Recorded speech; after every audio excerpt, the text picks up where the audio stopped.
Hello friends, welcome to yet another video. നമ്മുടെ open book examination detail discussion വീഡിയോയുടെ part 1 നമ്മൾ scenario നമ്മൾ പരിശോധിച്ചു. സെനാരിയോയിൽ പറഞ്ഞിരിക്കുന്ന കാര്യങ്ങൾ നമ്മൾ അത്യാവശ്യം ഡീറ്റെയിൽഡ് ആയിട്ട് തന്നെ പറഞ്ഞു പോയി. ഇനി സെനാരിയോയ്ക്ക് ശേഷമുള്ളത് സെറ്റ് ഓഫ് ക്വസ്റ്റ്യൻസ് ആണ്. 100 മാർക്സിന്റെ ക്വസ്റ്റ്യൻസ് ആണ്. ഈ 100 മാർക്സിൽ 45 മാർക്സ് സ്കോർ ചെയ്ത് കഴിഞ്ഞാലാണ് നമുക്ക് പാസ്സാവാനായിട്ട് സാധിക്കുക. ഈ 45 മാർക്സ് സ്കോർ ചെയ്യുക എന്ന് പറഞ്ഞു കഴിഞ്ഞാൽ അത്ര ബുദ്ധിമുട്ടുള്ള കാര്യമല്ല. അത് പലപ്പോഴും ഈ ഫെയിലായി പോയ പല സ്റ്റുഡൻസിന്റെയും പേപ്പർ കണ്ടു കഴിഞ്ഞപ്പോൾ എനിക്ക് മനസ്സിലായ കാര്യം എന്ന് വെച്ച് കഴിഞ്ഞാൽ അവര് 41, 42, 43 ആ റേഞ്ചിൽ വന്ന് നിൽക്കും.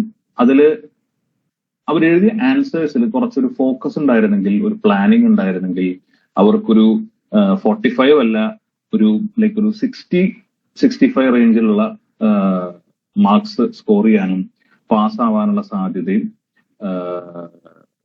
ഉണ്ടായി എന്നെനിക്ക് മനസ്സിലായി. ഒരു പ്രോപ്പർ പ്ലാനിങ്ങിന്റെ, ഒരു പ്രോപ്പർ ഒരു ഓർഗനൈസ്ഡ് ആയിട്ട് ഈ ക്വസ്റ്റ്യൻസിനെ അപ്രോച്ച് ചെയ്യാത്തതിന്റെ ഒരു പ്രോബ്ലം ആയിട്ടാണ് പല ഫെയിലായിപ്പോയ പേപ്പേഴ്സ് കണ്ടപ്പോൾ എനിക്ക് മനസ്സിലായിട്ടുള്ളത്. അപ്പം ഇതില് ആൻസേഴ്സ് പ്ലാൻ ചെയ്ത് എഴുതുക എന്ന് പറയുന്നത് അത്രയും ഇമ്പോർട്ടൻസ് ഉള്ള കാര്യമാണ്. നമ്മൾ ഓരോ ക്വസ്റ്റ്യൻ നോക്കിക്കഴിഞ്ഞാലും നമ്മൾ പ്രത്യേകം ശ്രദ്ധിക്കേണ്ട ചില ഏരിയകളുണ്ട്. അതിലാദ്യം നമ്മൾ നോക്കുമ്പോൾ അതിനകത്ത് ഒരു ടാസ്ക് എന്ന് പറയുന്ന ഒരു ഭാഗം നമുക്ക് കാണാനായിട്ട് സാധിക്കും. Task 1, task 2, task 3, task 4. ഈ ടാസ്ക് എന്ന് പറഞ്ഞു കൊടുത്തിരിക്കുന്ന ഹെഡിങ്ങിലാണ് നമ്മളുടെ പലപ്പോഴും നമ്മൾക്ക് അനുഗ്രഹവും അതുപോലെ തന്നെ ശാപവുമായി മാറുന്ന ഒരു ഭാഗം അത് തന്നെയാണ്. ഇതിൽ ടാസ്ക് 1 എന്ന് എഴുതിയിട്ട് അതിന്റെ അപ്പുറം എഴുതിയിരിക്കുന്ന ഭാഗം ജസ്റ്റിഫൈയിങ് ഹെൽത്ത് ആൻഡ് സേഫ്റ്റി ഇംപ്രൂവ്മെന്റ്സ്. അപ്പൊ അത് വായിക്കുമ്പോൾ നമുക്ക് മനസ്സിലാക്കാൻ സാധിക്കും ഹെൽത്ത് ആൻഡ് സേഫ്റ്റി ഇംപ്രൂവ്മെന്റ്സിനെ പറ്റിയിട്ടാണ് അതിനകത്ത് പറയുന്നത്. അതിലുപരി നമുക്ക് മനസ്സിലാക്കാനായിട്ട് സാധിക്കുന്നത് ഏത് ടോപ്പിക്കിൽ നിന്നാണ് ഈ ഒരു ഹെൽത്ത് ആൻഡ് സേഫ്റ്റി ഇംപ്രൂവ്മെന്റ്സിന്റെ കാര്യങ്ങൾ വരുന്നത്. നമുക്ക് ജനറലി നമുക്കതിനെ പറയാൻ പറ്റുന്നത് എലമെന്റ് നമ്പർ 1 നിന്ന് വന്നു എന്ന് വേണമെങ്കിൽ നമുക്കതിനെ പറയാം. പക്ഷെ പലപ്പോഴും നമ്മൾ അത് മാത്രം ആശ്രയിച്ചുകൊണ്ട് ആ ടോപ്പിക്ക് മാത്രമാണ് റെഫർ ചെയ്യേണ്ടത് എന്ന് നമ്മൾ വിചാരിച്ചു കഴിഞ്ഞാൽ നമുക്ക് എഴുതുന്ന ഉത്തരം തെറ്റിപ്പോകും, അല്ലെങ്കിൽ എഴുതുന്ന ഉത്തരം പൂർണ്ണതയിലെത്തില്ല. അങ്ങനെ ഒരു പ്രോബ്ലം കൂടെ അതിനുണ്ട്.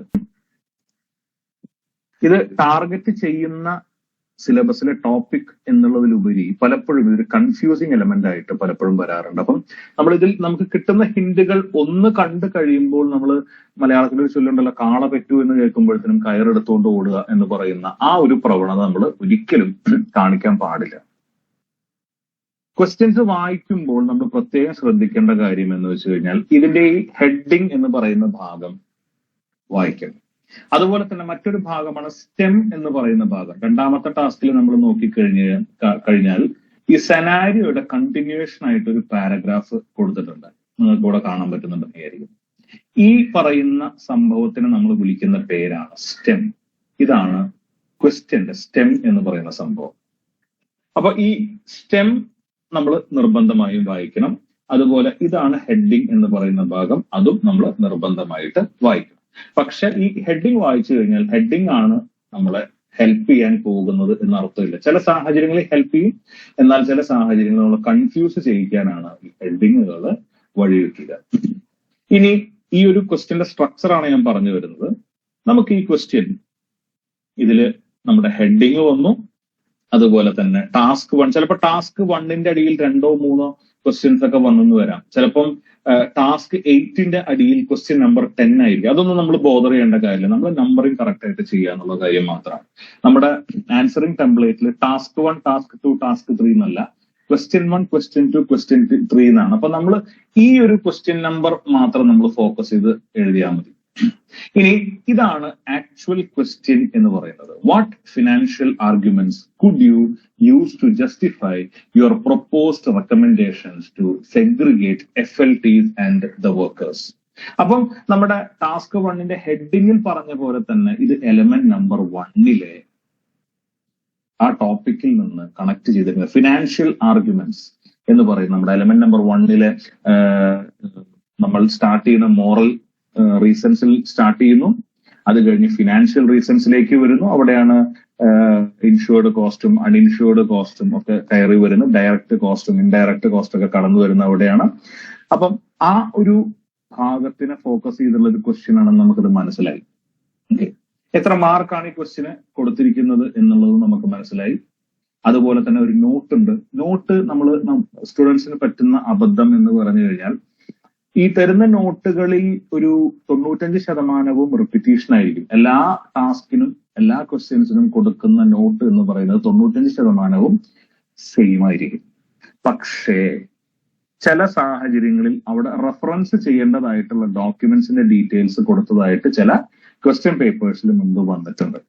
അപ്പൊ അത് വരുമ്പോൾ ആ ഒരു ഭാഗം ഈ സ്റ്റുഡൻസ് വിട്ടുപോകാനും അതുവഴി അബദ്ധത്തിൽ പോയി ചാടാനുള്ള സാധ്യതയുണ്ട്. അപ്പം നോട്ട് എല്ലാം സെയിം ആണെന്ന് വിചാരിച്ച് നമ്മൾ നെഗ്ലക്ട് ചെയ്ത് കളയരുത്. നോട്ട് നിർബന്ധമായി നമ്മൾ വായിക്കണം.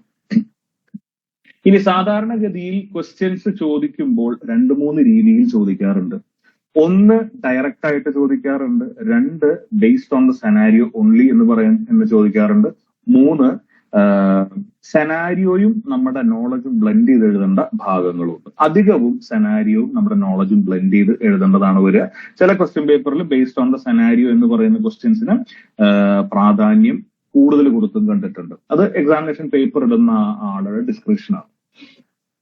ഇവിടെ നമ്മൾ ആദ്യത്തെ ചോദ്യം നോക്കുമ്പോൾ ഇത് നമ്മുടെ സെനാരിയോയും അതുപോലെ നമ്മുടെ നോളജും ബ്ലെൻഡ് ചെയ്ത് എഴുതേണ്ട ഒരു ക്വസ്റ്റ്യൻ ആണ്. അവിടെ നമുക്ക് എന്താണ് കുറച്ചുകൂടെ ഫ്രീഡം ഉണ്ട് എഴുതാനായിട്ട്. എപ്പോഴും ഒരു ചോദ്യത്തിന് ഉത്തരം എഴുതുമ്പോൾ നമ്മൾ എന്ത് ഡോക്യുമെന്റ് വേണമെങ്കിലും നമുക്ക് റെഫർ ചെയ്യാം, എന്ത് ബുക്ക് വേണമെങ്കിലും നമുക്ക് റെഫർ ചെയ്യാം. ഒരു ലൈൻ പോലും നമ്മൾ ആ ഒരു റെഫറൻസ് ഡോക്യുമെന്റിൽ നിന്ന് കോപ്പി പേസ്റ്റ് ചെയ്യാൻ പാടില്ല. അതാണ് ഓപ്പൺ ബുക്ക് എക്സാമിനേഷന്റെ ക്യാച്ച്, അല്ലെങ്കിൽ ഓപ്പൺ ബുക്ക് എക്സാമിനേഷന്റെ ഒരു കണ്ടീഷൻ എന്ന് പറയുന്നത്. നമ്മൾ നമ്മുടെ ഓൺ വേർഡ്സിലേക്ക് അതിനെ മാറ്റി എഴുതുകയാണ് വേണ്ടത്. ഒരിക്കലും അവിടെ നിന്ന് കോപ്പി പേസ്റ്റ് ചെയ്ത് കഴിഞ്ഞാൽ നമ്മുടെ ഉത്തരമായി മാറുന്നില്ല. എന്ന് മാത്രമല്ല, അത് പ്ലേഗിയറിസം ആയിട്ട് കൺസിഡർ ചെയ്യപ്പെടും. നമ്മൾ കോപ്പി അടിച്ചതായിട്ട് കൺസിഡർ ചെയ്യപ്പെടും. നമുക്ക് അതുവഴി മാൽ പ്രാക്ടീസ് അടിക്കാനായിട്ട് സാധ്യത വളരെ കൂടുതലാണ്. അപ്പം ഇതിൽ ക്വസ്റ്റ്യൻ എന്ന് പറയുന്നത്, what financial arguments could you use to justify your proposed recommendation. ഇവിടെ based on the scenario only എന്നല്ല പറഞ്ഞിരിക്കുന്നത്. രണ്ടാമത്തെ ചോദ്യം നമ്മൾ നോക്കുമ്പോഴാണ് based on the scenario only എന്ന് അവിടെ പറഞ്ഞിരിക്കുന്നത്. അപ്പൊ based on the scenario only എന്ന് ചോദിക്കുന്ന ചോദ്യങ്ങൾക്കുള്ള പ്രത്യേകത എന്താണെന്ന് വെച്ച് കഴിഞ്ഞാൽ, സെനാരിയോയിൽ പറഞ്ഞു പോകുന്ന കാര്യങ്ങൾ നമ്മൾ റെഫറൻസ് ചെയ്ത് എഴുതി കഴിഞ്ഞാലാണ് ഓരോ റെലവന്റ് കീ പോയിന്റിനും ഓരോ മാർക്ക് വെച്ച് കിട്ടും. റെലവന്റ് കീ പോയിന്റ് എന്ന് പറഞ്ഞു കഴിഞ്ഞാൽ ചോദ്യത്തിന് ഉത്തരമായി പരിഗണിക്കാൻ പറ്റുന്ന ഒരു പോയിന്റ്, അതിനാണ് റെലവന്റ് കീ പോയിന്റ് എന്ന് പറയുന്നത്.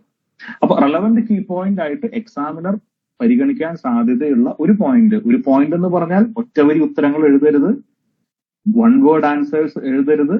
ഒരു പോയിന്റ് എന്ന് പറഞ്ഞാൽ നമ്മൾ ഒരു സെന്റൻസ് 1-2 സെന്റൻസ് ആയിട്ട് എഴുതുന്നതിൽ തെറ്റില്ല. എപ്പോഴും ഒരു 2 സെന്റൻസിൽ ഒരു പോയിന്റ് ഒതുക്കുന്നതൊക്കെ നല്ലതായിരിക്കും. നമുക്ക് നമ്മുടെ നോളജ് ഡെമോൺസ്ട്രേറ്റ് ചെയ്യാൻ നല്ലതാ എന്ന് വിചാരിച്ച് നമ്മൾ ഒരു വലിയൊരു പാരഗ്രാഫ് ഒരു പോയിന്റിനെ ഫോക്കസ് ചെയ്ത് എഴുതി കഴിഞ്ഞാൽ നമ്മുടെ വേർഡ് കൗണ്ടിന് പ്രശ്നം വരും. അതും ശ്രദ്ധിക്കണം. കൂടാനും പാടില്ല, കുറയാനും പാടില്ല.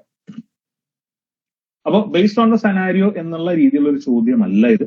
അതുകൊണ്ട് തന്നെ എന്താണ്, നമ്മുടെ ടെക്സ്റ്റ് റെഫർ ചെയ്തും നോട്ട്സ് റെഫർ ചെയ്തും സെനാരിയോയിൽ ബന്ധപ്പെട്ട ഈ നോട്ടിൽ പറയുന്നത്, you should support your answer where applicable using relevant information from the scenario. അപ്പൊ ഈ നോട്ട് കൊണ്ട് അവർ ഉദ്ദേശിക്കുന്നത് എന്താണെന്ന് വെച്ച് കഴിഞ്ഞാൽ, സെനാരിയോയിൽ നിങ്ങളുടെ ആൻസറിനെ സപ്പോർട്ട് ചെയ്യാവുന്ന രീതിയിൽ, ആൻസറിന് ബലം കൊടുക്കാവുന്ന രീതിയിലുള്ള എന്തെങ്കിലും സംഭവങ്ങൾ ഉണ്ടെങ്കിൽ അത് തീർച്ചയായിട്ടും നിങ്ങളുടെ ആൻസറിൽ അത് ഇൻക്ലൂഡ് ചെയ്യണം എന്നാണ് അവിടെ ഉദ്ദേശിക്കുന്നത്.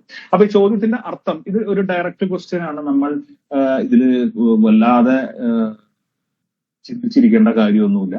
വാട്ട് ഫിനാൻഷ്യൽ ആർഗ്യുമെന്റ്സ്, എന്ത് ഫിനാൻഷ്യൽ ആർഗ്യുമെന്റ്സ് അല്ലെങ്കിൽ ഫിനാൻഷ്യൽ റീസൺസ് നമുക്ക് നിരത്താൻ പറ്റും? Could you use to justify, നിങ്ങളുടെ ഭാഗം ന്യായീകരിക്കാനായിട്ട്. എന്ത് ന്യായീകരിക്കാൻ വേണ്ടിയാണ്? Your proposed recommendations to segregate FLTs and workers. നിങ്ങൾ മുന്നോട്ട് വെച്ചിരിക്കുന്ന ആ റെക്കമെൻഡേഷൻ, അവിടുത്തെ ഹെൽത്ത് ആൻഡ് സേഫ്റ്റി ഇൻചാർജ് എന്നുള്ള രീതിയിൽ നിങ്ങൾ മുന്നോട്ട് വെച്ചിരിക്കുന്ന എന്ത് റെക്കമെൻഡേഷൻ ആണ് മുന്നോട്ട് വെച്ചിരിക്കുന്നത്? വർക്കേഴ്സ് സഞ്ചരിക്കേണ്ട വഴിയും ഫോർക്ലിഫ്റ്റ് ട്രക്ക് സഞ്ചരിക്കുന്ന വഴിയും സെഗ്രിഗേറ്റ് ചെയ്യണം, രണ്ടാക്കിരിക്കണം എന്നുള്ള നിങ്ങളുടെ റെക്കമെൻഡേഷൻ ന്യായീകരിക്കാനായിട്ട് എന്ത് ഫിനാൻഷ്യൽ ആർഗ്യുമെന്റ്സ് അല്ലെങ്കിൽ എന്ത് ഫിനാൻഷ്യൽ റീസൺ നിങ്ങൾ ഉപയോഗിക്കും എന്നാണ് ചോദ്യം. അപ്പോൾ ഇതിന്റെ ഒരു ബേസിക് ആയിട്ടുള്ള ഈ ക്വസ്റ്റ്യന്റെ നേച്ചർ നിങ്ങൾക്ക് മനസ്സിലായി കാണും. അപ്പൊ ഇവിടെ ഫിനാൻഷ്യൽ റീസൺ എന്ന് പറയുന്ന ആ ഒരു ടോപ്പിക് എലമെന്റ് നമ്പർ 1 നമ്മൾ നോക്കിക്കഴിഞ്ഞാൽ ഡയറക്റ്റ് ക്വസ്റ്റ്യൻ ആണ്.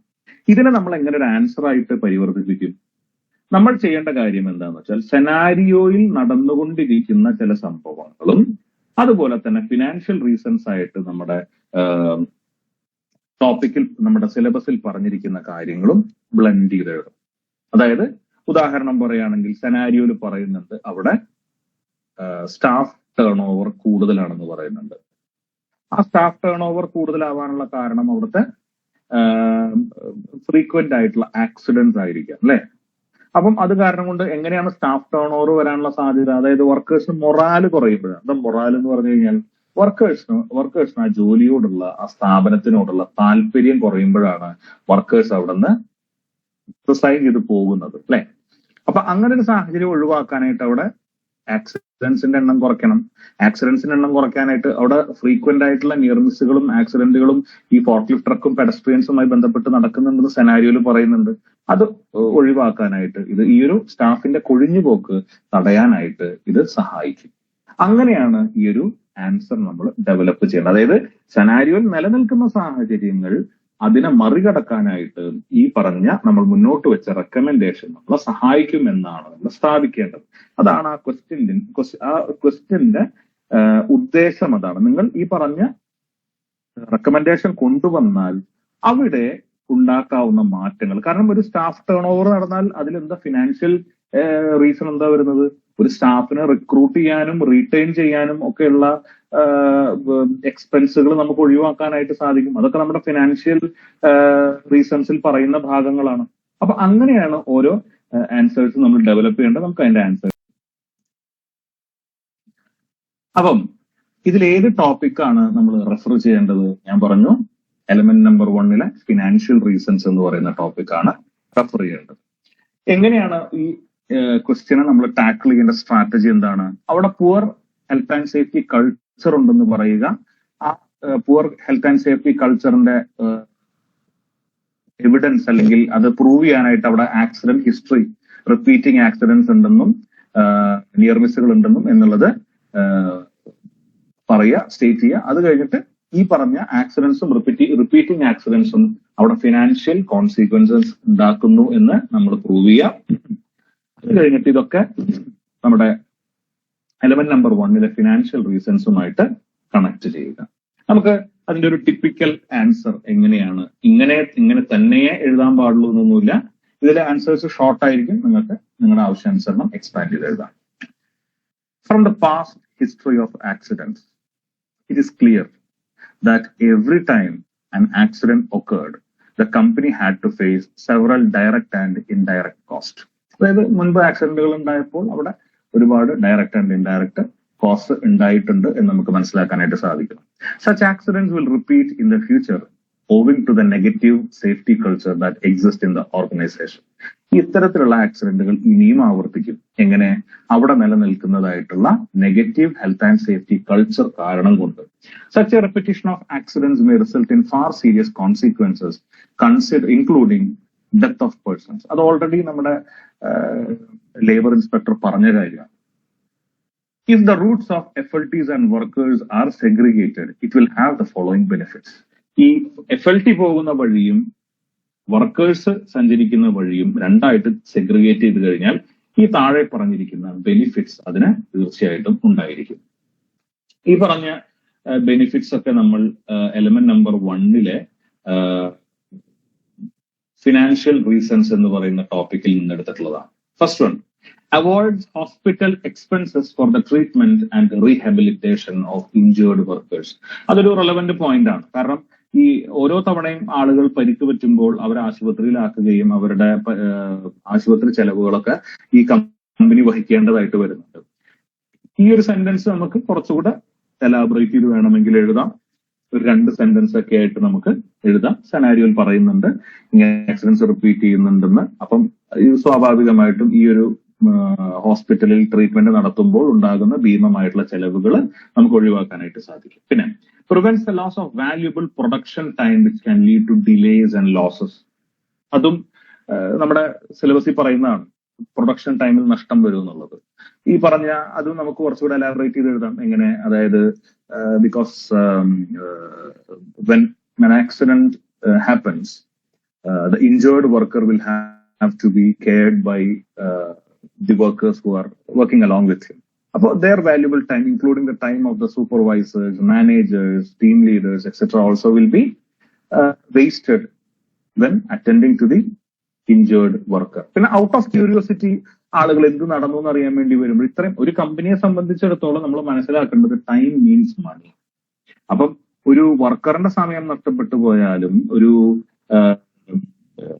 എംപ്ലോയിയുടെ ടൈം നഷ്ടപ്പെട്ടു പോയാലും ഒരു സ്ഥാപനത്തിനെ സംബന്ധിച്ചിടത്തോളം അത് ചെയ്യാത്ത ജോലിക്ക് കൊടുക്കുന്ന ശമ്പളമാണ്, അത് കമ്പനിക്ക് നഷ്ടം തന്നെയാണ്.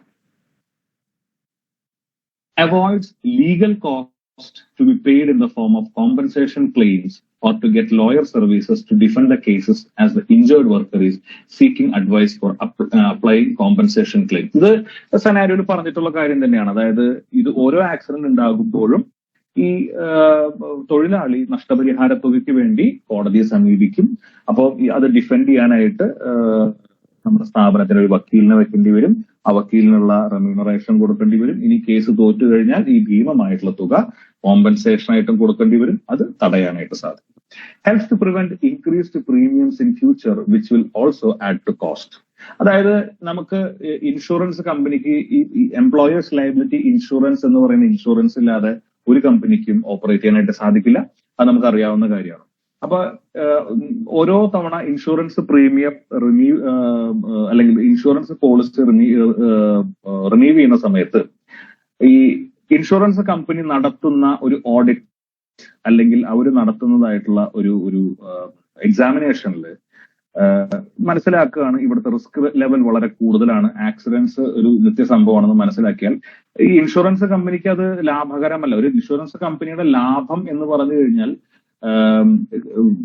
ക്ലെയിം ചെയ്യാതെ ഇരിക്കുന്ന കസ്റ്റമേഴ്സ് ആണ് അവരുടെ ലാഭം, പോളിസി ഹോൾഡേഴ്സ് ആണ് അവരുടെ ലാഭം. നമ്മൾ എല്ലാ മാസവും ഇൻഷുറൻസ് ക്ലെയിം ആയിട്ട് പോകുമ്പോൾ അവർക്കത് ലാഭകരമല്ലാത്ത പോളിസിയാണ്, അവർക്കൊരു ഹൈ റിസ്ക് പോളിസിയാണത്. അവരെന്ത് ചെയ്യും? പ്രീമിയം, അതായത് വർഷത്തിൽ അല്ലെങ്കിൽ കമ്പനികൾക്കാവുമ്പോൾ പല ഡ്യൂറേഷനിലുള്ള പേയ്മെന്റ്സ് ഉണ്ടാവും. ഇപ്പൊ 6 മാസം കൂടുമ്പോഴോ ക്വാർട്ടർലി ഉള്ള പേയ്മെന്റ്സോ, ഈ പേയ്മെന്റ്സ് അവർക്ക് ഇൻക്രീസ് ചെയ്യേണ്ടതായിട്ട് വരും. കാരണം എന്താ? ഈ കമ്പനിക്ക് ക്ലെയിം കൊടുക്കാനേ സമയമുള്ളൂ. അപ്പം അങ്ങനെ ഒരു സിറ്റുവേഷൻ വരുമ്പം ഇൻഷുറൻസ് പ്രീമിയം, ഈ അടക്കേണ്ട തുക കൂടിക്കൊണ്ടിരിക്കും. നമ്മൾ ഈ ഒരു സംഭവം ചെയ്താൽ ആക്സിഡന്റുകൾ തടയാനും ഇൻഷുറൻസ് പ്രീമിയംസ് കുറയ്ക്കാനും അത് സഹായിക്കുന്നു. Prevents charging of penalty by labour inspectors. Labour inspector വന്ന് പെനാൾട്ടി ചാർജ് ചെയ്യാൻ സാധ്യതയുണ്ട് ആക്സിഡന്റ്, അതും സെനാരിയോയിൽ പറയുന്നുണ്ട്. അപ്പൊ അങ്ങനെയുള്ള ഒരു സിറ്റുവേഷൻ, ആക്സിഡൻസ് ഇല്ലെങ്കിൽ അങ്ങനെ ഒരു സിറ്റുവേഷൻ ഒഴിവാക്കാം. ഇങ്ങനെ ഇത് സെഗ്രിഗേറ്റ് ചെയ്ത് കഴിഞ്ഞാൽ ആക്സിഡൻസ് നമുക്ക് ഒഴിവാക്കാനായിട്ട് സാധിക്കും. Avoids disruption to the business while dealing with injury in the form of lost time injury and then investigation process. അതായത് ഈ ഒരു ആക്സിഡന്റ് ഉണ്ടായിക്കഴിഞ്ഞാൽ ബിസിനസ്സിന് ഭയങ്കരമായിട്ടുള്ള തടസ്സങ്ങൾ നേരിടാൻ സാധ്യതയുണ്ട്. അതായത് ഈ ഒരു ഇഞ്ചുറി പറ്റിയതിന് ശേഷവും അയാൾക്ക് കൊടുക്കുന്ന കെയറും ഹോസ്പിറ്റലിലേക്ക് ഷിഫ്റ്റ് ചെയ്യും, അങ്ങനെയുള്ള കാര്യങ്ങളൊക്കെ ആകുമ്പോഴും അവിടെ ഒരു ഡിസ്റപ്ഷൻ തടസ്സം നേരിടുന്നുണ്ട്. അതുപോലെ തന്നെ അവിടെ ഇൻവെസ്റ്റിഗേഷൻ നടത്തുമ്പോഴും ലേബർ ഇൻസ്പെക്ടർ വരികയും അവരുടെ ലീഗൽ പ്രൊസീഡിങ്സ് നടത്തുകയൊക്കെ ചെയ്യുമ്പോൾ കമ്പനിയുടെ വാല്യുബിൾ സമയമാണ് നഷ്ടപ്പെട്ടു പോകുന്നത്, ടൈമാണ് നഷ്ടപ്പെട്ടു പോകുന്നത്. ബിസിനസ്സിന് ഭയങ്കരമായിട്ടുള്ള ഇന്ററപ്ഷൻസ് എന്നത് ഉണ്ടാക്കുന്നു. Avoids the need for overtime for workers to cover lost time of injured worker. അതായത് ഈ പരിക്ക് പറ്റിയ വർക്കറിന് പകരമായിട്ട് അവിടെ ആളുകൾ വരുന്നത് വരെ അവിടെ ഉള്ള സ്റ്റാഫിന് നമ്മൾ ഓവർ ടൈം കൊടുത്ത് ജോലി ചെയ്യിക്കേണ്ടതായിട്ട് വരും. ഓവർ ടൈം എന്ന് പറഞ്ഞു കഴിഞ്ഞാൽ സാധാരണഗതിയിൽ ഇപ്പൊ നമ്മുടെ സെനാരിയോയിൽ നോക്കുകയാണെങ്കിൽ 12 മണിക്കൂറാണ് ഒരു സ്റ്റാഫ് വർക്ക് ചെയ്യേണ്ടതായിട്ടുള്ളത്. അയാൾക്ക് ചിലപ്പോൾ 12 എന്നുള്ളത് ചിലപ്പോൾ 14 മണിക്കൂർ ഓരോ ആളുകളും ജോലി ചെയ്യേണ്ടതായിട്ട് വരും. അഡീഷണൽ ആയിട്ട് ചെയ്യുന്ന ഓരോ 2 മണിക്കൂറിനും ഓവർ ടൈം എന്നുള്ള രീതിയിൽ പേയ്മെന്റ് കൊടുക്കേണ്ടി വരും. അത് ചിലപ്പോൾ ഓരോ നാട്ടിലെയും HR ലോ അനുസരിച്ചിരിക്കും. ചിലപ്പോൾ നോർമൽ പേയുടെ 1.5 ടൈംസ് ആയിരിക്കാം, അല്ലെങ്കിൽ 2 ടൈംസ് ആയിരിക്കാം. പിന്നെ ഹോളിഡേയ്സിൽ അവർക്ക് 4 days ഓൺ 4 days ഓഫ് ആണെന്ന് പറഞ്ഞു. അതിൽ ആ ഓഫ് ഡേയ്സിൽ അവരെ വർക്കിന് വിളിക്കേണ്ടതായിട്ട് വരും. അപ്പോഴും ഈ പറഞ്ഞ പോലെ ഓഫ് ഡേയ്സിൽ, ഹോളിഡേയ്സിൽ അല്ലെങ്കിൽ അവരുടെ ഓഫ് ഡേയ്സിൽ അവരെ വർക്കിന് വിളിച്ചു കഴിഞ്ഞാൽ അതിന്റെ പേയ്മെന്റ് വളരെ കൂടുതലായിരിക്കും. അതും ഈ പറഞ്ഞ പോലെ കമ്പനിക്ക് ഇതൊക്കെ ചെയ്താൽ ഒഴിവാക്കാനായിട്ട് സാധിക്കും. Prevents forklift collisions. Workers have stated that several collisions of forklift resulted in damage to product and spillage and the financial loss from repair or replacement of products. അപ്പം ഫോർക്ലിഫ്റ്റുകൾ അവിടെ ഇവിടെയും പോയി തട്ടുന്ന സിറ്റുവേഷൻ ഒഴിവാക്കാനായിട്ട് സാധിക്കും. അതുപോലെ തന്നെ അതുവഴി ഉണ്ടാകുന്ന ഡാമേജസ് നമുക്ക് ഒഴിവാക്കാനായിട്ട് സാധിക്കും. ഡാമേജസ് വഴിയുള്ള ലോസുകൾ നമുക്ക് തടയാനായിട്ട് സാധിക്കും. Avoid the need of sick pay that has been given to the worker in recovery. അതും ഒഴിവാക്കാം. സിക്ക് പേ എന്ന് പറഞ്ഞാൽ നമുക്കറിയാം, ഹോസ്പിറ്റലൈസ്ഡ് ആയിട്ടുള്ള ഒരു വർക്കറിന് എംപ്ലോയർ നിർബന്ധമായിട്ടും കൊടുക്കേണ്ട സാലറിയാണ് ഈ സിക്ക് പേ എന്ന് പറയുന്നത്. അയാൾ സുഖം പ്രാപിച്ച് ജോലിക്ക് തിരിച്ചു വരുന്നവരെ സാലറി മുടങ്ങാതെ കൊടുത്തുകൊണ്ടിരിക്കണം. അത് കമ്പനിയെ സംബന്ധിച്ചിടത്തോളം നഷ്ടമല്ലേ? ജോലി ചെയ്യാതെ പൈസ കൊടുക്കുക എന്ന് പറഞ്ഞു കഴിഞ്ഞാൽ അതൊന്നും നമുക്ക് തടയാനായിട്ട് സാധിക്കും. Avoids the need for replacement worker which needs hiring cost, training, salary, etc. ഈ പരിക്ക് പറ്റിയ ആള് 6 ആഴ്ചത്തേക്ക് അയാൾ ലീവ് എടുത്ത് പോയി കഴിഞ്ഞാൽ ഒരു റീപ്ലേസ്മെന്റ് വർക്കറെ എടുക്കണം. ഈ റീപ്ലേസ്മെന്റ് വർക്കറിന് എടുക്കാനുള്ള കോസ്റ്റ്, അയാൾക്ക് ട്രെയിനിങ് കൊടുക്കുന്നതിന്റെ കോസ്റ്റ്, സാലറി, ഇതെല്ലാം കമ്പനിക്ക് ഒഴിവാക്കാനായിട്ട് സാധിക്കും. ഇതാണ് നമ്മുടെ ഫസ്റ്റ് ക്വസ്റ്റ്യന് നമുക്ക് സജസ്റ്റഡ് ആയിട്ടുള്ള ഒരു ആൻസർ എന്ന് പറയുന്നത്. 2 പോയിന്റുകൾ കൂടെ ഉണ്ട്. Prevents damage to the public image and reputation of the company because of not meeting minimal social expectations to take care of health and safety of their workers. അതായത് പൊതുമധ്യത്തിലുള്ള പ്രതിച്ഛായ നഷ്ടപ്പെടും കമ്പനിക്ക്. അതായത് അവരുടെ വർക്കേഴ്സിന് പ്രോപ്പറായിട്ട് കെയർ ചെയ്യുന്നില്ല, സേഫ്റ്റിയുടെ കാര്യങ്ങൾ നെഗ്ലക്ട് ചെയ്യും എന്നുള്ളൊരു ഇംപ്രഷൻ അത് നമ്മുടെ നാട്ടിൽ കുറച്ച് കുറവാണ്. എങ്കിൽ വിദേശ രാജ്യങ്ങളിൽ അത് കുറച്ച് കൂടുതലാണ്. അവിടെ ഹ്യൂമൻ റൈറ്റ്സിനുള്ള വാല്യൂ കുറച്ച് കൂടുതലാണ്. അതുകൊണ്ട് പിന്നെ prevents reduction in staff morale. Staff morale obviously health and സേഫ്റ്റിയുടെ കാര്യങ്ങളൊന്നും ചെയ്യുന്നില്ല, അവിടെ ഇപ്പൊ ഈ പറഞ്ഞ ഇത് സെഗ്രിഗേറ്റ് ചെയ്യുന്നില്ല എന്ന് പറയുമ്പോൾ സ്വാഭാവികമായിട്ടും വർക്കേഴ്സിന്റെ മൊറാൽ, കമ്പനിയോടുള്ള താല്പര്യം നഷ്ടപ്പെട്ടു പോകാനുള്ള സാധ്യതയുണ്ട്. കാരണം അവർ ചിന്തിക്കുക എന്താണെന്ന് വെച്ച് കഴിഞ്ഞാൽ നമ്മളുടെ ജീവനിലോ അല്ലെങ്കിൽ ആരോഗ്യത്തിലോ കമ്പനിക്ക് പ്രത്യേകിച്ച് താല്പര്യമൊന്നുമില്ല. അപ്പൊ നമ്മൾ തിരിച്ചും ആ ഒരു കമ്പനിക്ക് ലാഭം ഉണ്ടാക്കി കൊടുക്കുന്നതിൽ വലിയ താല്പര്യമൊന്നും കാണിക്കേണ്ട കാര്യമില്ല എന്നുള്ളൊരു തോട്ട് വരാനായിട്ട് സാധ്യതയുണ്ട്. അത് നമുക്ക് ഒഴിവാക്കണമെങ്കിൽ ഇങ്ങനെയുള്ള കാര്യങ്ങൾ ചെയ്തേ പറ്റുള്ളൂ. നമ്മുടെ ക്വസ്റ്റ്യൻ നമ്പർ 2, അവിടെ ഒരു ക്വസ്റ്റ്യന്റെ ഒരു സ്റ്റെം വന്നിട്ടാണ് സ്റ്റാർട്ട് ചെയ്യുന്നത്. അതായത് ഒരു സെനാരിയോന്റെ കണ്ടിന്യൂവേഷൻ ആയിട്ട് ഒരു ചെറിയ പാരഗ്രാഫ് വന്നിട്ടാണ് തുടങ്ങുന്നത്. You email a report to the overall store and warehouse manager in a further attempt to convince them that safety needs improving. അതായത് നിങ്ങളാരാണ്? അവിടുത്തെ ഹെൽത്ത് ആൻഡ് സേഫ്റ്റി ഇൻചാർജ് ആണ്. അവിടുത്തെ overall store and warehouse manager, അതായത് നിങ്ങളുടെ ഈ സ്റ്റോറിന്റെ അധിപനായിട്ടുള്ള, സ്റ്റോറിന്റെ ഹെഡ് ആയിട്ടുള്ള overall store and warehouse മാനേജർക്ക് നിങ്ങളൊരു ഇമെയിൽ അയക്കുകയാണ്. ഇമെയിലിൽ എന്താണ്? റിപ്പോർട്ടാണ് അയക്കുന്നത്. In a further attempt to convince them that safety needs improving. Already നിങ്ങൾ ഒരു തവണ അയാളെ കൺവിൻസ് ചെയ്യാൻ നോക്കിയപ്പോൾ അയാൾ പറഞ്ഞത് പൈസ ഇല്ല എന്നൊക്കെയാണ് പറഞ്ഞത്, അല്ലെ? സെനാരിയോയിൽ പറയുന്നുണ്ട്. അപ്പൊ ഇനി ഫർദർ അറ്റംപ്റ്റ്, ഒന്നുകൂടെ പരിശ്രമിക്കാൻ വേണ്ടിയിട്ട് ഹെൽത്ത് ആൻഡ് സേഫ്റ്റിയുടെ കാര്യങ്ങൾ ഇംപ്രൂവ് ചെയ്യണം എന്ന് വാദിക്കാൻ വേണ്ടി ഒന്നുകൂടെ നിങ്ങളൊരു പരിശ്രമം നടത്തുക.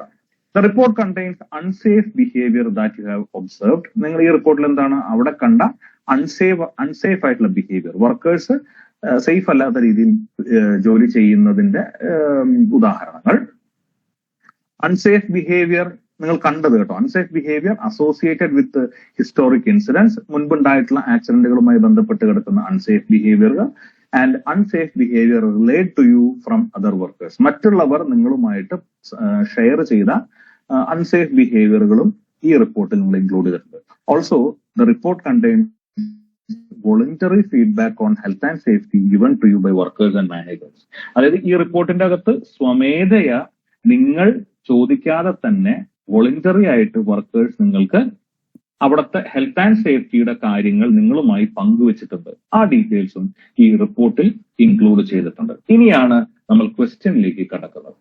Based on the scenario only. അപ്പം ഈ ക്വസ്റ്റ്യന്റെ മോഡ് എന്താണെന്ന് മനസ്സിലായി. Based on the scenario only ആണ്. സെനാരിയോയിൽ നിന്ന് എടുത്തെഴുതുന്ന ഓരോ റെലവന്റ് കീ പോയിന്റിനും ഓരോ മാർക്ക് വെച്ച് കിട്ടാൻ, എവിഡൻസിനും ഓരോ മാർക്ക് വെച്ച് കിട്ടാനുള്ള സാധ്യതയുണ്ട്. അതില് എ പാർട്ട് എന്നും ബി പാർട്ട് എന്നും ഡിവൈഡ് ചെയ്തിട്ടുണ്ട്. അതിൽ എ പാർട്ടിൽ പറയുന്നത് 6 മാർക്കാണ്. What unsafe behaviour would be included in the report. ഈ റിപ്പോർട്ടിനകത്ത് എന്ത് അൺസേഫ് ബിഹേവിയർ ആണ് നിങ്ങൾ ഇൻക്ലൂഡ് ചെയ്യാൻ പോകുന്നത്. ബി പാർട്ടിൽ what voluntary feedback would be included in the report. ഈ റിപ്പോർട്ടിനകത്ത് എന്ത് വോളണ്ടറി ഫീഡ്ബാക്ക് ആണ് നിങ്ങൾ ഇൻക്ലൂഡ് ചെയ്യാൻ പോകുന്നത്. അപ്പൊ എ പാർട്ടിൽ നിങ്ങൾ കണ്ടതായിട്ടുള്ള, നിങ്ങൾ മനസ്സിലാക്കിയിട്ടുള്ള എന്ത് അൺസേഫ് ബിഹേവിയർ, സേഫ് അല്ലാത്ത എന്ത് പെരുമാറ്റമാണ് നിങ്ങൾ അതിൽ ഇൻക്ലൂഡ് ചെയ്യാൻ പോകുന്നത്. അതുപോലെ ബി പാർട്ടിൽ വോളണ്ടറി ഫീഡ്ബാക്ക് എന്തെല്ലാം നിങ്ങൾ ആ റിപ്പോർട്ടിൽ ഇൻക്ലൂഡ് ചെയ്യാൻ പോകുന്നത്. ഇതിന്റെ സ്ട്രാറ്റജി എന്ന് പറഞ്ഞു കഴിഞ്ഞാൽ എന്താണ്? വർക്കേഴ്സിന്റെ ബിഹേവിയർ, അൺസേഫ് പ്രാക്ടീസ് എന്ന് നമുക്ക് കൺസിഡർ ചെയ്യാൻ പറ്റുന്ന എന്തെല്ലാം ബിഹേവിയറുകൾ നമുക്ക് കണ്ടെത്താൻ പറ്റും. ബി പാർട്ടിൽ വരുമ്പോൾ കാഷ്വൽ ആയിട്ട് വർക്കേഴ്സിനോട് ഫ്രീ ആയിട്ട് സംസാരിച്ച കാര്യങ്ങൾ എന്തെല്ലാമാണ് എന്നുള്ളത് എഴുതണം. അപ്പൊ ഇതിൽ ആദ്യത്തതിൽ നമുക്കൊരു 6 റെലവന്റ് കീ പോയിന്റും രണ്ടാമത്തതിൽ ഒരു 4 റെലവന്റ് കീ പോയിന്റും നമുക്ക് മസ്റ്റ് ആയിട്ട് വേണം. നമുക്ക് ഉത്തരത്തിലേക്ക് കിടക്കാം. The following are several unsafe behaviours to be included in the report. ഈ റിപ്പോർട്ടിൽ ഇൻക്ലൂഡ് ചെയ്യേണ്ടതായിട്ടുള്ള ചില അൺസേഫ് ബിഹേവിയറുകളാണ് നമ്മളോട് കൊടുത്തിരിക്കുന്നത്. Stacking of goods in aisles and blocking designated walkways സെനാരിയോയിൽ പറഞ്ഞിട്ടുള്ള കാര്യമാണ് അല്ലെ. Workers stepping in to vehicle routes, അതും പറഞ്ഞിട്ടുണ്ട് ഈ ഒരു സ്റ്റാക്കിംഗ് കാരണം കൊണ്ട്. Use of mobile phone while driving, FLT, ഇതൊക്കെ ഓരോ ചുരുക്കി എഴുതിയിരിക്കുകയാണ്. ഇത് നിങ്ങൾക്ക് എക്സ്പാൻഡ് ചെയ്തിട്ട് 2 സെന്റൻസുകളുള്ള ഓരോ പോയിന്റുകളായിട്ട് അങ്ങനെയാണ് എഴുതേണ്ടത്. ഇത് പോയിന്റുകൾ മാത്രമാണ് എടുത്ത് എഴുതിയിരിക്കുന്നത്. യൂസ് ഓഫ് മൊബൈൽ ഫോൺ പറഞ്ഞിട്ടുള്ളതാണ്. Not reporting of near misses or accidents involving FLTs and workers and material damage, അതും സെനാരിയോയിൽ പറഞ്ഞിട്ടുള്ളതാണ്. Not recording of near misses, repeat ചെയ്ത് വന്നിട്ടുള്ള പോയിന്റ് ആണ്. Okay. Poor housekeeping of the warehouse, oil spill ഉണ്ടാകുന്നുണ്ട് അവിടെ. പിന്നെന്താ unsafe behaviour ആയിട്ട് നമുക്ക് പറയാം? വർക്കേഴ്സിന്റെ അൺസേഫ് ബിഹേവിയർ ആണ്. ഒരു പോയിന്റ് നമുക്ക് ഇൻക്ലൂഡ് ചെയ്യാൻ പറ്റുന്നതെന്ന് വെച്ച് കഴിഞ്ഞാൽ നമ്മുടെ overall store and warehouse manager അവിടെ വിസിറ്റ് ചെയ്യാറില്ല എന്ന് പറയുന്നത് ഒരു അൺസേഫ് ബിഹേവിയർ ആണ്. അയാൾ ചെയ്യേണ്ട കാര്യമാണ് അത് അവിടെ വിസിറ്റ് ചെയ്യാന്ന് പറയുന്നത്. അതുപോലെ തന്നെ നമുക്ക് പറയാൻ പറ്റുന്ന വേറെ എന്തൊരു കാര്യമാണ് നമുക്ക് പറയാൻ പറ്റുക? പിന്നെ നമുക്ക്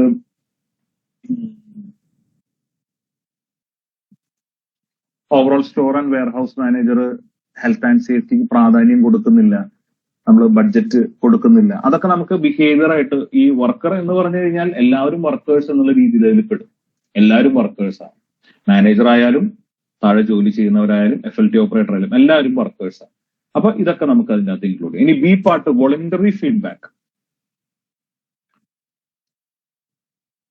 occurrence of frequent near misses and accidents, none of them are recorded, അത് സെനാരിയോയിൽ പറയുന്ന കാര്യമാണ്. വോളണ്ടറി ആയിട്ട് അവര് വർക്കേഴ്സിനോട് പറയുന്ന management does not care about conditions that the workers have to face. അവിടെ കംപ്ലൈന്റ്സ് റേസ് ചെയ്തിട്ടുണ്ട്.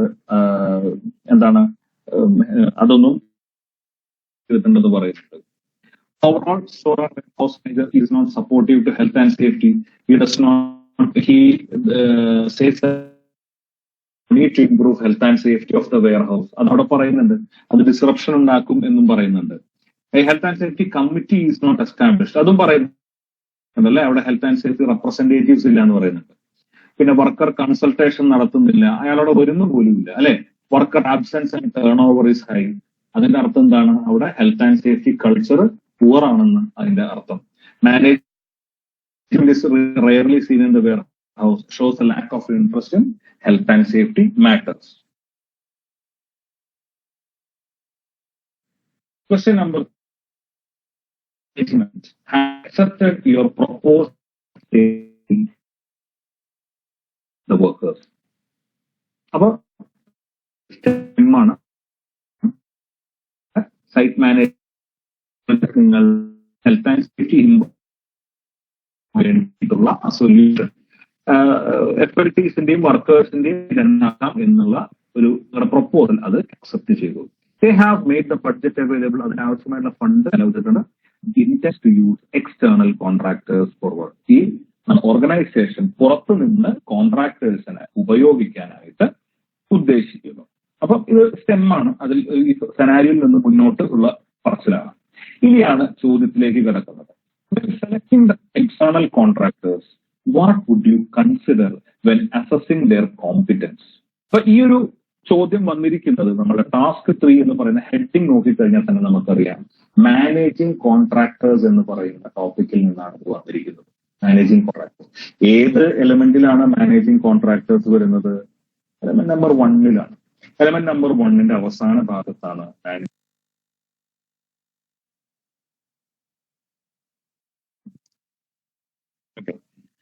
അപ്പം എലമെന്റ് നമ്പർ 1-ലെ അവസാന ഭാഗത്തുള്ള മാനേജിംഗ് കോൺട്രാക്ടേഴ്സ് എന്ന് പറയുന്ന ടോപ്പിക്കിൽ നിന്നാണ് ഈ ചോദ്യം ചോദിച്ചിട്ടുള്ളത്.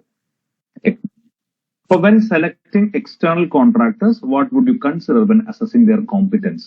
അപ്പം ഈ ഒരു സിറ്റുവേഷൻ തന്നിട്ട് പുറത്തുനിന്ന് കോൺട്രാക്ടേഴ്സിനെ സെലക്ട് ചെയ്യുമ്പോൾ എന്തെല്ലാം കാര്യങ്ങളാണ് നമ്മൾ കൺസിഡർ ചെയ്യുക? ഇതൊരു ഡയറക്റ്റ് ക്വസ്റ്റ്യൻ ആണ്. സെനാരിയോയിലുള്ള കാര്യങ്ങളും നമ്മളുടെ ടോപ്പിക്കിലുള്ള കാര്യങ്ങളും ബ്ലെൻഡ് ചെയ്ത് എഴുതുകയാണ് വേണ്ടത്.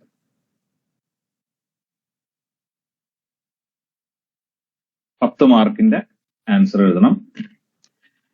നമുക്ക് ആൻസറിലേക്ക് കിടക്കാം. As a site management has approved segregation of FLTs and workers, the next step is to hire a competent contractor to complete the work. The following needs to be considered when assessing the competence of contractors. എന്തെല്ലാം പരിശോധിക്കണമെന്ന് നോക്കാം. Experience, അതായത് ഈ കോൺട്രാക്ടർക്ക് എന്തുമാത്രം ഈ ഇത്തരം ജോലിയുമായുള്ള experience. It is required to check the contractors previous experience in carrying out similar works. Reputation, ഇയാളുടെ reputation എത്രത്തോളം ഉണ്ട്. The client needs to be having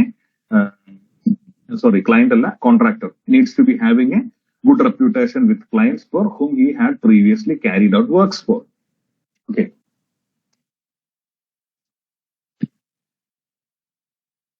പിന്നെ health and safety policy.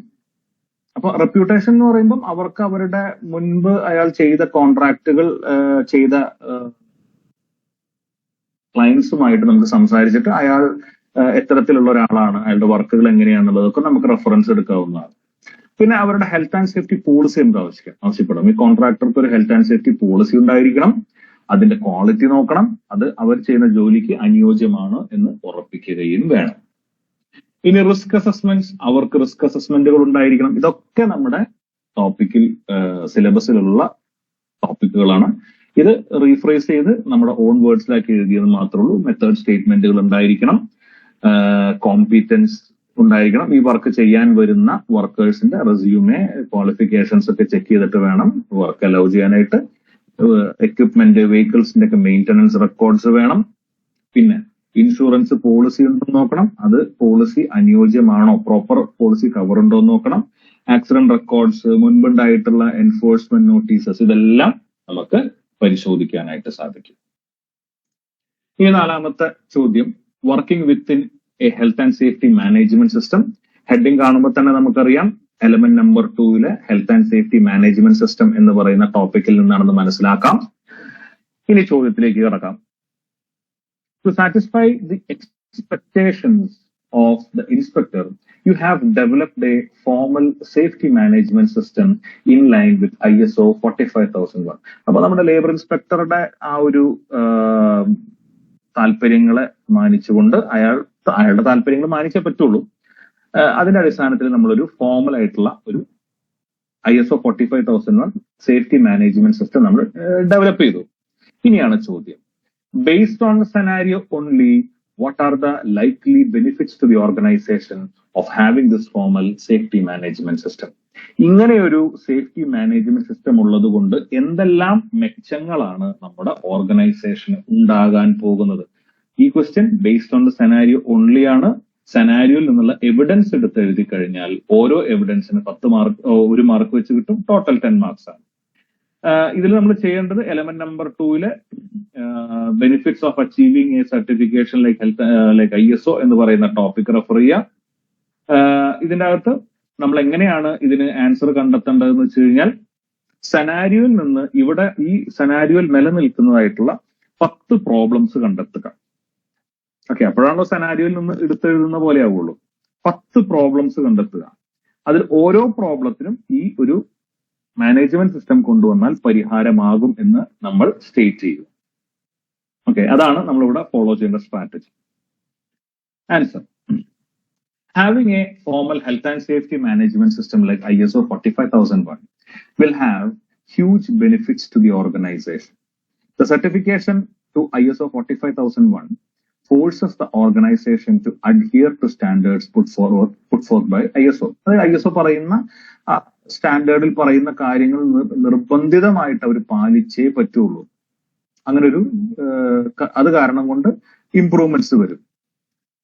This could have the following benefits: increased compliance with rules and regulations. Scenario പറയുന്നുണ്ട്, a lot of rule breaking can be seen in the scenario like goods stacked in aisles. അത് evidence ആണ്. കുറച്ചുകൂടെ വേണമെങ്കിൽ നമുക്ക് ഈ ഒരു പോയിന്റിന് നമുക്ക് ഒരു സെന്റൻസ് കൂടെ കൊടുത്ത് നമുക്ക് വേണമെങ്കിൽ ഒരു ഷോർട്ട് പാരഗ്രാഫ് ആക്കുന്നതിൽ വിരോധമില്ല.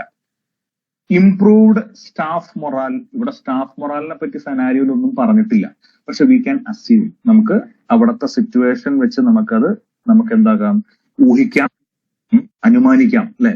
V can assume that the workers have poor morale. വർക്കേഴ്സിന്റെ മൊറാൽ മോശമാണെന്ന് നമുക്ക് അസ്യൂം ചെയ്യാം. Reasons for poor morale. എന്താണ് നമ്മൾ അങ്ങനെ അസ്യൂം ചെയ്യാനുള്ള കാരണം? റിപ്പീറ്റിംഗ് ആക്സിഡൻസ്, കൺസൾട്ടേഷൻ ഇല്ല, ഇൻസിഡന്റ് റിപ്പോർട്ടിംഗ് ഇല്ല, കംപ്ലൈന്റ് റിഡ്രസൽ ഇല്ല, ഒരുപാട് പ്രശ്നങ്ങൾ നിലനിൽക്കുന്ന ഒരു ഓർഗനൈസേഷനാണ്, നെഗറ്റീവ് കൾച്ചർ നിലനിൽക്കുന്ന ഓർഗനൈസേഷനാണ്. അപ്പൊ അവിടെ തീർച്ചയായും അവിടെ നമുക്ക് അസ്യൂം ചെയ്യാൻ പറ്റും അവിടെ സ്റ്റാഫ് മൊറാല് മോശമായിരിക്കും എന്നുള്ളത്. അപ്പൊ അത് ഇംപ്രൂവ് ചെയ്യാനായിട്ട് സഹായിക്കും. Improved company reputation. ഈ കമ്പനി ഇടയ്ക്കിടയ്ക്ക് ആക്സിഡൻസ് ഉണ്ടാക്കുന്നത് കൊണ്ട് തന്നെ എന്താണ്, അത് പുറത്തൊരു ചീത്തപ്പേരുണ്ടാവാൻ സാധ്യതയുണ്ട്. അപ്പോൾ ഇങ്ങനെ ഒരു മാനേജ്മെന്റ് സിസ്റ്റം കൊണ്ടുവന്നാൽ ആക്സിഡന്റുകളുടെ എണ്ണം ഗണ്യമായിട്ട് കുറയും എന്ന് മാത്രമല്ല പുറത്തുള്ള പ്രതിച്ഛായ അത് വർദ്ധിപ്പിക്കാനായിട്ട് സഹായകരമാവും. റെഡ്യൂസ്ഡ് ആക്സിഡൻസ് സ്വാഭാവികമായിട്ടും കുറയും. റെഡ്യൂസ്ഡ് ഇൽ ഹെൽത്ത്, സ്റ്റാഫ് ടേൺ ഓവർ കുറയ്ക്കാൻ സഹായിക്കും. ഇതൊക്കെ സെനാരിയോയിൽ പറഞ്ഞിട്ടുള്ള കാര്യങ്ങളാണ്. ഇൽ ഹെൽത്ത്, അവിടെ വർക്കേഴ്സ് ഇഞ്ചുറി ഉണ്ടാകുന്നു എന്ന് പറയുന്നുണ്ട്. അവിടെ വർക്കേഴ്സിന് സ്വാഭാവികമായിട്ടും ഇൽ ഹെൽത്തും ഉണ്ടാകുന്നുണ്ടാവും. കാരണം എന്താണ്, അവിടെ വർക്കർ ആബ്സെൻസ് കൂടുതലാണെന്ന് അവിടെ പറയുന്നു, അല്ലെ? പിന്നെ സ്റ്റാഫ് ടേൺ ഓവറിനെ പറ്റി പറയുന്നുണ്ട്, അത് കുറയ്ക്കാൻ സഹായിക്കുന്നു. പിന്നെ റെഡ്യൂസ്ഡ് ഡാമേജ് ടു എക്വിപ്മെന്റിൽ ഉണ്ടാകുന്ന ഡാമേജുകൾ, അത് കാരണം അവിടെ ഫോർക്ക് ലിഫ്റ്റ് ട്രക്കും ആയിട്ട് കൊളിഷൻസ് ഉണ്ടാകുന്നുണ്ട്, ഡാമേജസ് ഉണ്ടാകുന്നുണ്ട്, അല്ലെ? അത് കുറയ്ക്കാനായിട്ട് സഹായിക്കും. സ്റ്റാഫിന്റെ ഭാഗത്ത് നിന്ന് കംപ്ലൈന്റ്സ് വരുന്നുണ്ട്, ആ കംപ്ലൈന്റ് രജിസ്റ്റർ ചെയ്യാത്തത് കാരണം കൊണ്ട് ഒരു സിസ്റ്റം വന്നു കഴിഞ്ഞാൽ കംപ്ലൈന്റ്സ് രജിസ്റ്റർ ചെയ്തേ പറ്റുള്ളൂ, പരിഹാരം കണ്ടേ പറ്റുള്ളൂ. അപ്പം കംപ്ലൈന്റ്സിന്റെ എണ്ണം പോകെ കുറഞ്ഞ് വരും. Reduced insurance premium. സ്വാഭാവികമായിട്ട് ഒരു മാനേജ്മെന്റ് സിസ്റ്റം വന്നു കഴിഞ്ഞാൽ ഹെൽത്ത് ആൻഡ് സേഫ്റ്റിയുടെ കാര്യങ്ങൾ ഫാർ ബെറ്റർ ആകും. അതുവഴി എന്ത് ചെയ്യാൻ സാധിക്കും, നമുക്ക് ഇൻഷുറൻസ് പ്രീമിയംസ് കുറയ്ക്കാനായിട്ട് സാധിക്കും. Reduced compensation claims. സ്വാഭാവികമായിട്ട് ആക്സിഡൻസ് കുറഞ്ഞാൽ കോമ്പൻസേഷൻ ക്ലെയിംസും കുറയും. അപ്പോ അടുത്ത ക്വസ്റ്റ്യൻസ് നമുക്ക് നമ്മുടെ പാർട്ട് 2ന്റെ അകത്ത് പാർട്ട് 3യുടെ അകത്ത് ഡിസ്കസ് ചെയ്യാം. ഇപ്പൊ നമുക്ക് ഈ വീഡിയോ വൈൻഡ് അപ്പ് ചെയ്യാം. അടുത്ത പാർട്ടിൽ വീണ്ടും നമുക്ക്